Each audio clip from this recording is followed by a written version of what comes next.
8 de la mañana con 17 minutos, seguimos en Vital Noticias. La gerente general de Datum Internacional, Urpi Torrado, indicó que el optimismo ciudadano crece por la mejora económica y el cambio de gobierno.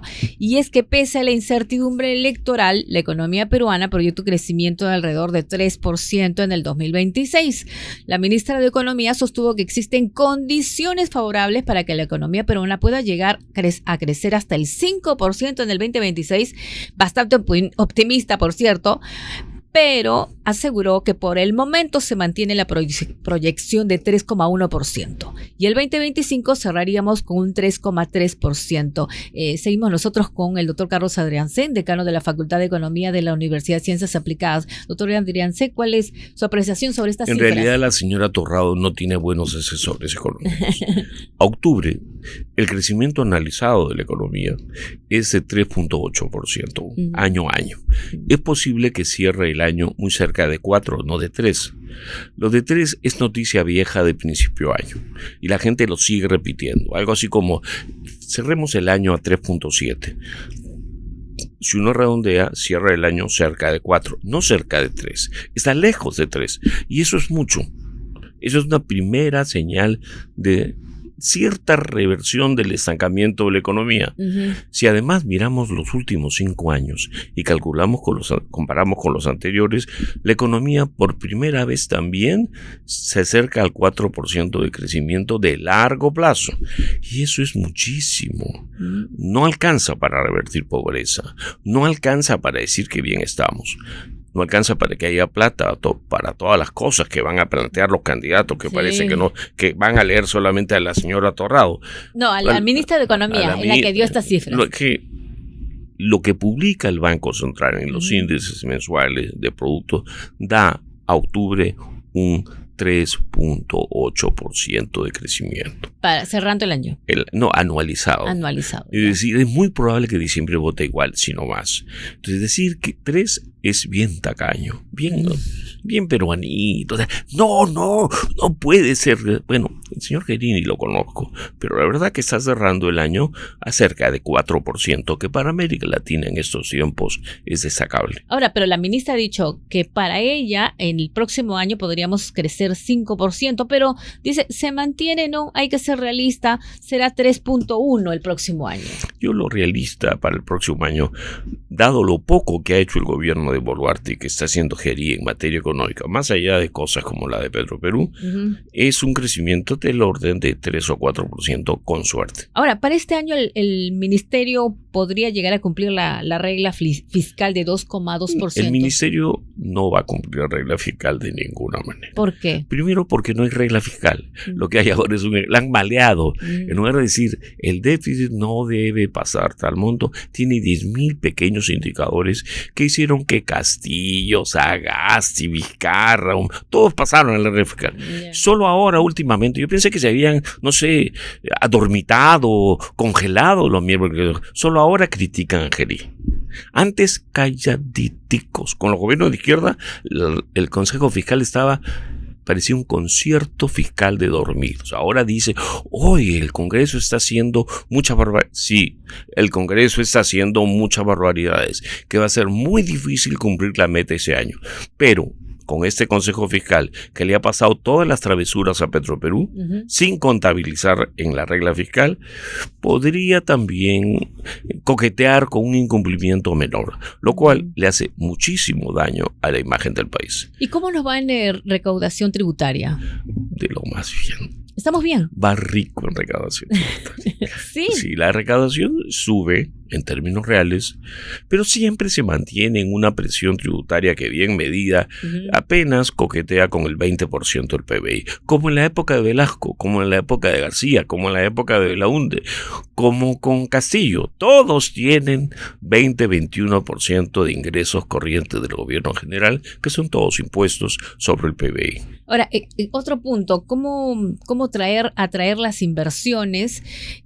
Hay muchos candidatos que están proponiendo reducir la burocracia, reducir ministerios, fusionar ministerios. ¿Cuál es tu comentario? A ver, ordenar. El sector público peruano no solamente va a registrar un déficit de entre 2 y 3 puntos este año, magias de por medio, sino que además se caracteriza porque en los últimos 10 años se ha prostituido. ¿Cómo así prostituido? ¿Qué palabra tan fuerte? Bueno, en la última vez que Transparencia midió corrupción burocrática en el Perú, subió 20 puestos en el ranking internacional.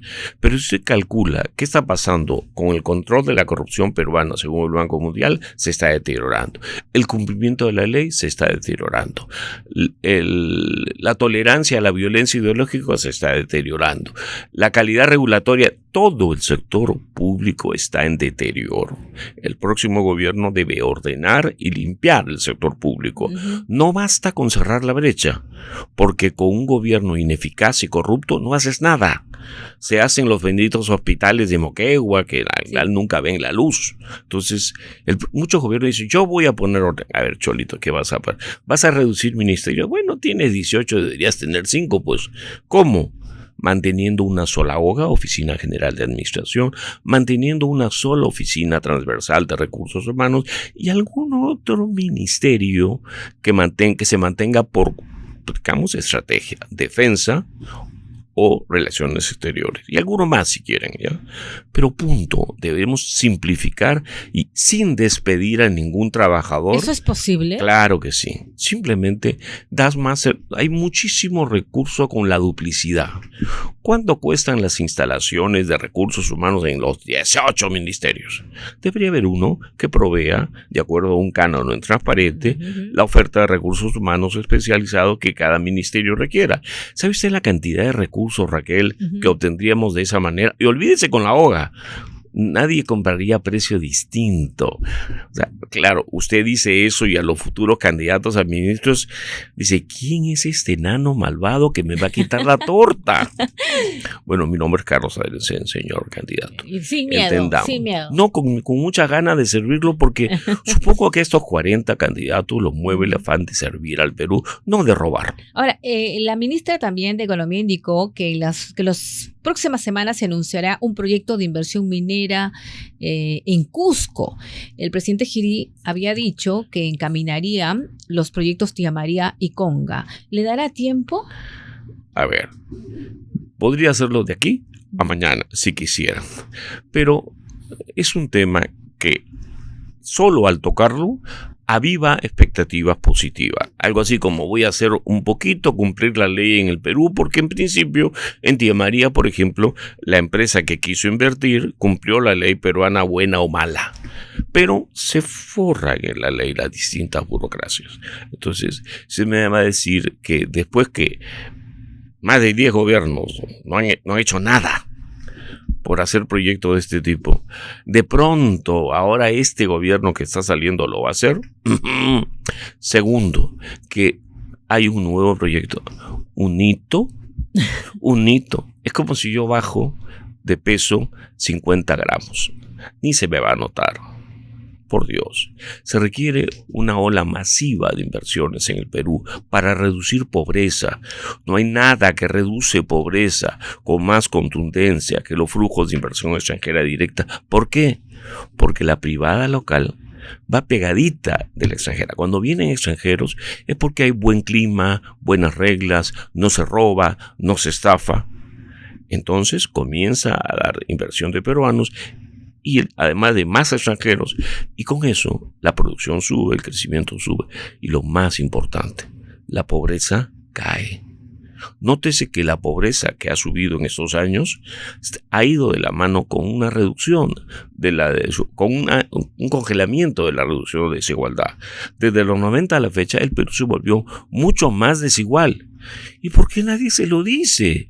O sea, menos desigual, o sea, más justo. ¿Por qué nadie lo dice? Porque de eso vive en la izquierda, diciéndole que somos un país desigual, cuando en los últimos años, por ejemplo, nunca ha habido más crédito en el agro. Nunca ha habido menos desigualdad que ahora. El 20% más pobre ha disparado sus ingresos. Es más bien el 10%, del 20% más rico, el que ha perdido ingresos. Y nos acabamos de enterar que ha aumentado la venta de vehículos particulares. Ahora esa es la suerte del castillo Chancay. El castillo Chancay, creado por la señora Mati León, hizo que los chinos se fijaran en Chancay, hicieron un nido puerto, y ahora que están en pleito con los gringos nos están llenando de carros muy bonitos, de colores, y todos los peruanos estamos comenzando a acceder a carros chinos que entran a un buen precio, un precio muy competitivo. No serán como los japoneses, pero ahí están. Sobre el reglamento de asociación público-privado y el de obras por impuesto, ¿cuánto cree que podría elevarse la meta de adjudicaciones? Cuando uno pierde la reputación, pierde la credibilidad. Nadie recupera la credibilidad de un día para otro. Es decir, acuérdese de los años 90, después del desastre de izquierda, del gobierno de APRA, Izquierda Unida, Fujimori tenía que vengan a invertir en Perú. Nadie quería venir a invertir en Perú.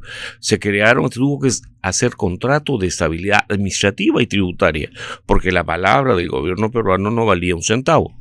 En los últimos 10 años, Raquel, hemos caminado hacia antirreformas de izquierda, contrarias al mercado. Y la imagen del Perú está deteriorada, pero hemos tenido suerte.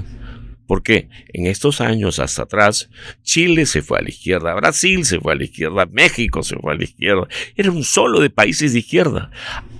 Y Perú era un timorato, pero no tan abiertamente de izquierda. Al menos no dejamos que Castillo destruyera el país.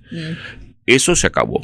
Argentina volvió a la luz. Chile volvió a la luz. El señor Maduro está pegado con babas. En cualquier momento cae, posiblemente caiga a Cuba, Dios me oiga. Entonces va a ser mucho más difícil, sin hacer nada, como nos estado pasando, captar siquiera un Chancay. Iba a decir Chancay.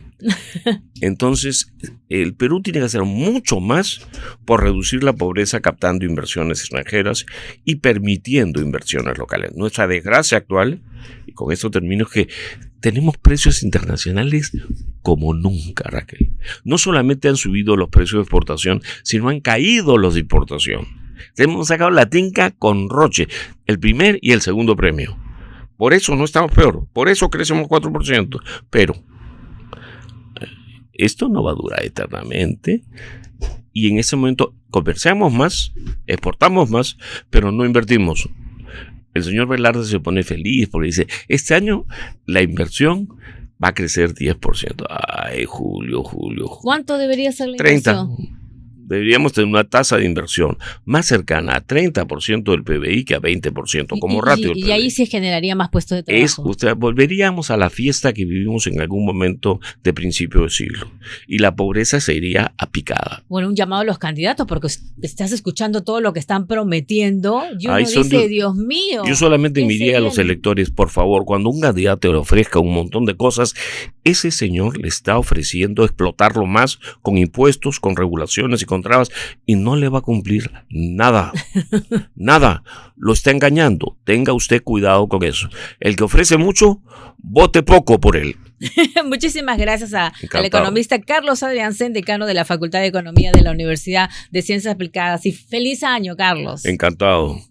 Esperemos que verte el próximo año, el 2026, con más frecuencia. Acabo de ver la imagen y digo, después de hablar de Petroperú, ¿cómo se me para el pelo? Por Dios. Muchísimas gracias. Encantado. Tenemos que hacer una breve pausa y ya regresamos.